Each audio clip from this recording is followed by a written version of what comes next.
From Interior Alaska's most trusted news source, this is the Fbx Evening News.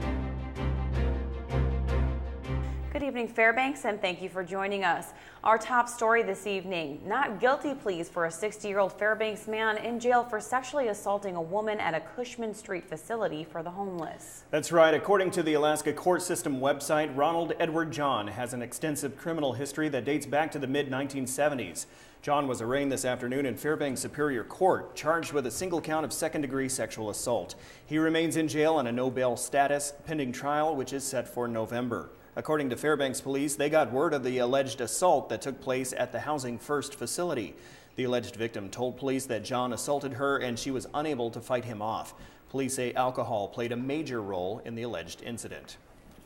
John's blood alcohol content, according to police, was .335 at the time of his arrest. Court records say John has 86 criminal convictions to his credit, the majority of them alcohol-related, dating back to the year 1975.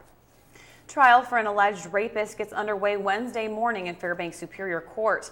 53-year-old Timothy Bedwell is accused of sexually assaulting an adult and also sexually abusing 2 children. Bedwell was taken into custody in California after he had been indicted by a Fairbanks grand jury in August of 2012. Bedwell is charged with 1 count of first-degree sexual assault, 1 count second-degree sexual assault, 10 counts of first-degree sexual abuse of a minor, as well as 24 counts of second-degree child sexual abuse. Troopers say the incidents had occurred in Fairbanks over the course of several years between early 2003 and mid-2010.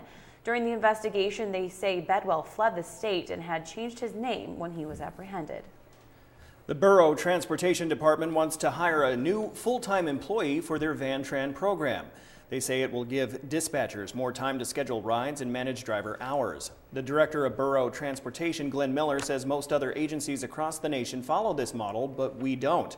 Right now, drivers have fixed schedules and dispatchers must also help people at the transit center downtown. Miller says these inefficiencies can hurt people who need rides. The Borough Assembly will vote on the ordinance at their meeting this week. If I have somebody tied up at the window and the phone is ringing because somebody wants a ride and we may be able to give them that ride, we may not be able to take that call and it'll just go on to voicemail, and bottom line is we probably won't be able to provide that ride. As if we had somebody focused on that, we could accomplish that. A state Senate subcommittee has started meetings to look at state education funding. A 2-day meeting started today in Anchorage with additional meetings planned for September and October. Members plan to look at the total cost of K through 12 funding, including the formula that guarantees districts a certain amount of money per student, transportation costs, school construction, and pension payments. Some legislators have been hesitant to provide more than one-time funding for specific needs like energy costs, amid concerns with how districts are spending money. For most students in the borough, today was their last day of summer vacation, but 9th graders have fun activities planned for tomorrow. As part of the Ignition program, 9th graders will attend group activities, tour schools, and practice class schedules. This year, nearly 100 upper class students will volunteer to help freshmen feel at home in their new schools. Superintendent Pete Lewis says the program allows teachers to meet students in a more relaxed atmosphere, and he believes this is one reason why more students are graduating. Just a reminder, 10th, 11th, and 12th graders start school on Thursday. It's a program that we've done for years, but the last year we started doing this with just having those students come the first day so that we kind of work on building climate and culture and getting kids acclimated to school, and it has been very successful for us. The hot and dry summer reduced the yield of hay crops around the interior and the Matanuska Valley. Officials at UAF's Cooperative Extension say farmers grew less than 1/2 their normal harvest. They expect hay costs will increase this season because the crops in Fairbanks, Delta Junction, and Palmer are Alaska's largest hay-growing regions. The Department of Agriculture will allow some farmers to use grass from the Conservation Reserve Program lands near Delta Junction, but others may have to import hay from outside of Alaska. Well, when the hay yield goes down, the people that need that hay, they've got to find it somewhere else, and things start to get more expensive.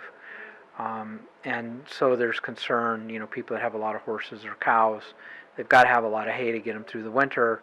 And if there's not so much hay being produced in Alaska, then it's got to come from Canada Washington State or whatever, and the price starts to go up. The Bureau of Land Management has closed a popular berry picking trail due to a grizzly bear encounter. The Tabletop Mountain Trail off Nome Creek Road, about 45 miles northeast of Fairbanks, has been temporarily closed due to a bear that aggressively approached a family. The family of 4 who were picking berries were approached by the bear, and although the father fired warning shots, the bear still charged the man. It is not known whether the bear was wounded or killed. However, BLM put up signs to alert hikers and berry pickers that the trail is closed due to the encounter. As we reported yesterday, the Renewable Energy Fair got underway on Sunday. Now News Center 11's Monty Bowen has more. Springs Resort is working its way to becoming the most energy-efficient resort in Alaska, if not on the Earth, where the nearest power line is 40 miles away from the resort.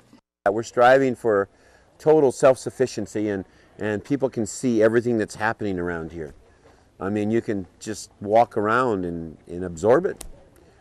We heat all the buildings geothermally from the earth. We make our electricity from the earth. We grow our food from the geothermal from the earth. That's why the resort is the venue for the Renewable Energy Fair, so people can learn about the different types of energy sources and see what they're capable of powering. Senior Senator Lisa Murkowski is a huge advocate of the event. There is more going on here in terms of innovation and ingenuity and inspiration. And when we're talking about the energy sector, that's what we need here in Alaska. We have the highest energy costs in the nation, and yet we're literally surrounded by energy opportunity. Eric Lucas, an independent journalist who writes for various magazines, such as the Alaska Airline magazine, compared what some Alaskans pay for their electricity to the cost of electricity in other places. There are villages in Alaska that pay as much as 50 cents a kilowatt hour for electricity. Down in the lower 48, there are places where people pay 5 cents a kilowatt hour, 10%, and they think they're paying too much for energy. If you were not able to attend this event or would like to learn more about the renewable energy sources for yourself, there are opportunities waiting for you to come explore the new developments. Every day there's an energy tour at 2 o'clock and at 4 o'clock. It's free. You get to see how we take a hug from the earth, how we make our power from the earth. You get to see how we grow our food. And that knowledge is power. Monty Bowen, News Center 11. All right, when we come back, a cruise ship is stuck in Alaska. And also, we talked to a local singer-songwriter about her craft. Those stories are next. Stay with us. Welcome back to the Fbx Evening News. It's been a rough year for the cruise lines as many issues have left passengers stranded at sea, overturned, and now one cruise ship remains in port right here in Alaska. Due to mechanical issues, the Celebrity Cruises ship Millennium has spent 2 days in Ketchikan after the ship was forced to return to port on Sunday. According to the company, the 964-foot cruise ship had issues with one of the 2 propulsion units, and it's not the first issue for the Millennium. Earlier this month, the same ship spent 3 days in Seward for the same problem. Tomorrow, school officially begins for the Fairbanks North Star Borough School District. Today, members of the Fairbanks Chamber of Commerce recognized the teachers with banners and posters. But more importantly, the spotlight was on one teacher in particular from Lathrop High School, Chris Binshoff. Binshoff was named the British Petroleum Teacher of the Year. Pete Davis, superintendent for the school district, described Binshoff as the epitome of what we look for in a teacher. He cares about kids and teaches them to be self-reliant. That is a quote. Afterwards, the teacher spoke about how proud he was on his selection. Yeah. So being named the State Teacher of the Year was both an honor and a very humbling experience. I know that the quality of my teaching is a direct reflection of the teachers that I've had, both as a student and then that I work with now at Lathrop and here in Fairbanks. And so it was an honor to be recognized, and I've had a great opportunity to meet a lot of other good teachers around the nation as a result of that. But I know that it's because of the support I've had in my profession and early in my career. The Fairbanks community is known for its support of local artists. Earlier this month, one singer-songwriter from Fairbanks came in second place in Fairbanks Has Talent. Since then, Emily Anderson has completed her year-long project of her EP entitled Nickels. Anderson has spent the last few years attending Berklee School of Music in Boston, learning to perfect her art. Fairbanks was a really supportive music community for me.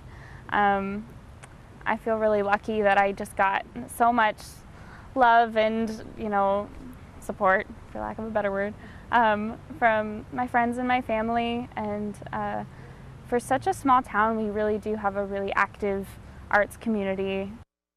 We will have more on Emily and her music Thursday during News Center Final, and that's Entertainment. Back to school preparations are in full swing, but something many kids and parents don't plan for is the impending pre-dawn wake-up call. Sleep specialists say the transition to an early bed and wake-up time can be challenging. News Center 11's Monty Bowen has details now in this week's Health Report. With Fairbanks youngsters headed back to school, it's going to be a rude awakening as the schedules change. Kids who have been staying up late and sleeping past noon all summer are going to have to change. All of their biologic rhythms in their brain and their body are getting accustomed to that late falling asleep and waking up time, and we need to shift them to the school schedule. Establishing a predictable nighttime routine can help with the transition. Quiet activities like reading a book are recommended. Young children may need one-on-one time with mom or dad to calm down and prepare for sleep. And when it's time for lights out, that includes all electronic devices. So when their alarm goes off, they'll be ready for that first school bell. Monty Bowen, News Center 11. The Health Report is brought to you by the Ear, Nose, and Throat Clinic, located in the Medical Dental Arts Building. Call 456-7768. That's a transition that I have to make tonight for my little ones. You know what we got to transition now into? I don't know. What do you Sports say? with Joe. There you go. Yes. Well, even though it's raining out, Yeah, we can hear it. we have the first high school tennis action of the season. Oh, wow. Right before the rain started. Oh, I was going to say, is it in the Good rain? timing. No, not in the rain. Can't play tennis in the rain. Yeah. But You can sing in the rain.